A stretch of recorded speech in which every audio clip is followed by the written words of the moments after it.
अध्याय में आत्म संयम योग का वर्णन। शनै शनैरुपरपेद बुद्ध्या धृति गृहीत्या आत्म संस्थम मना कृत्वा न किंचिदपि चिंताये। भगवान ने गीता में अर्जुन को अपनी आत्मा के उद्धार का उपाय बताया। कई जन्म से अनेक प्रकार के शरीर धारण करने के कारण ये जो आत्मा शरीर के अंदर है, इसके अंदर भ्रम भी पैदा हो गया है, अज्ञान भी आ गया है। जैसे गंगा जी से निकला हुआ जल पर्वत से जब निकलता है बिल्कुल पवित्र रहता है, परंतु धीरे धीरे जैसे आगे बढ़ता है उसमें बहुत सारी गंदगी मिल जाती है, दोनों में बहुत अंतर हो जाता है। जबकि ये आत्मा को भगवान कहते ईश्वर अंश जीव अविनाशी। ये जो शरीर के अंदर रहने वाली आत्मा है ये परमात्मा का ही अंश है और अविनाशी है। शरीर कितनी भी बार मिट जाए परंतु ये आत्मा नहीं मिटती। आत्मा दूसरे शरीर में कैसे जाती है? जैसे कहीं कोई बगीचा हो तो वहां से वायु अपने साथ में सुगंध लेकर के आ जाती है, ऐसे ही ये आत्मा भी जब दूसरे शरीर में जाती है तो पहले शरीर में उसने जो कुछ भी अच्छा बुरा किया है इसकी वासना को सूक्ष्म रूप से लेकर के जाती है। और इसलिए भगवान ने अर्जुन से आत्मा के उद्धार का सरल उपाय बताया कि तुम मेरी बात को मान करके रहो संसार में, परंतु मन मेरे में लगा लो तो तुम्हारा बंधन नहीं होगा। अर्जुन ने भगवान से पूछा, ये मन ही तो इधर उधर भटकाता है, ये आप में लगने कहां देगा?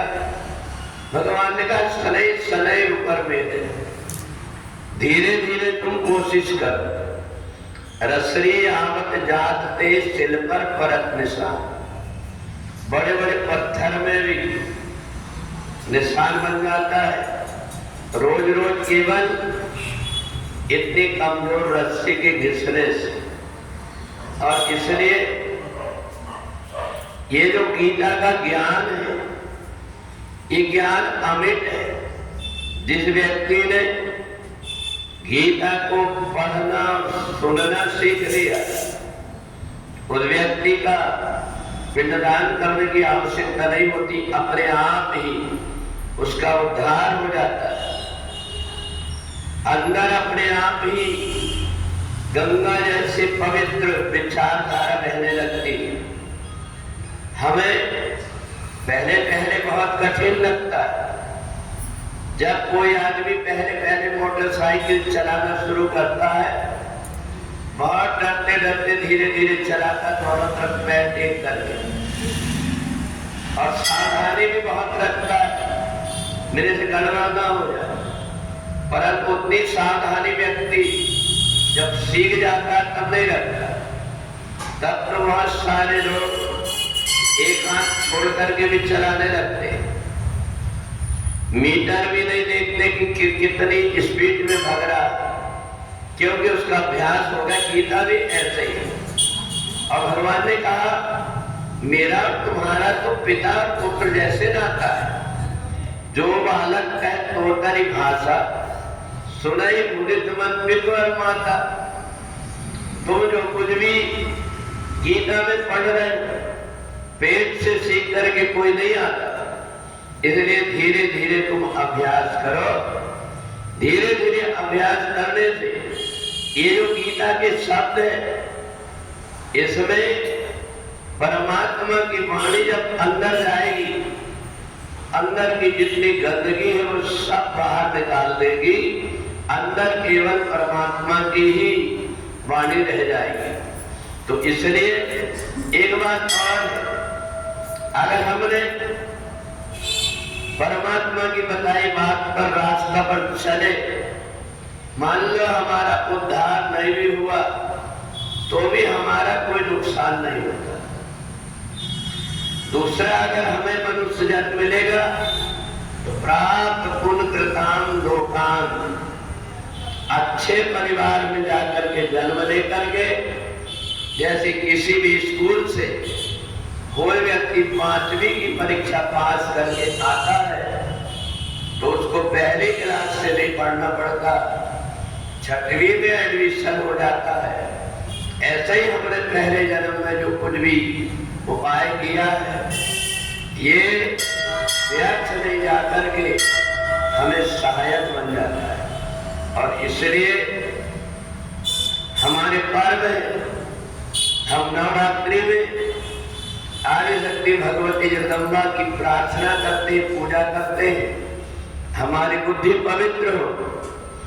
और आदि शक्ति भगवती जगदम्बा भी जब जब भी व्यक्ति उनकी याद करता है तब तब उनकी रक्षा के लिए तत्पर रहती, और जब जब भी आवश्यकता पड़ी, कभी भगवती जगदम्बा महिषासुर का वध करने, कभी शुम्भ रक्तबीज जैसे दानवों का वध करने, कभी चंडमुंड का वध करने आई।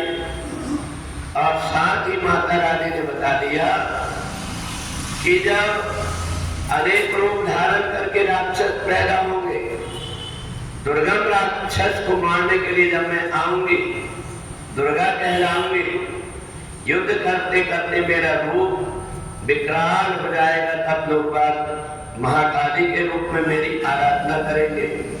साथ ही जब भी राक्षस अनेक रूप धारण करके आते हैं, मैं तब तक कभी ब्राह्मणी बन करके, कभी सैकड़ों हजारों आंख वाली शताक्षी बन करके, कभी असंख्य पैर वाले भ्रमर का रूप लेकर के, अलग अलग समय पर मैं अवतार लेकर के आऊंगी। तो जो परमात्मा से नाता को जोड़ लेता है, परमात्मा उसको अपना मान लेते हैं, और अपना मान करके जब जब भी आवश्यकता होती है तब तक परमात्मा उनकी मदद के लिए आ जाते हैं। आदि शक्ति भगवती जगदम्बा, चाहे हम पीतल की मूर्ति की, चाहे मिट्टी की मूर्ति की, चाहे पाषाण की मूर्ति की, जो कुछ भी हमारे पास है उसी मूर्ति के रूप में आदि शक्ति भगवती जगदम्बा का ध्यान और पूजन करते हैं। भगवती हमारी पूजा को स्वीकार करके हमेशा जैसे माँ अपने बेटे को संभालते रहती वैसे संभालते रहती। बुरी जगदम्बा मैया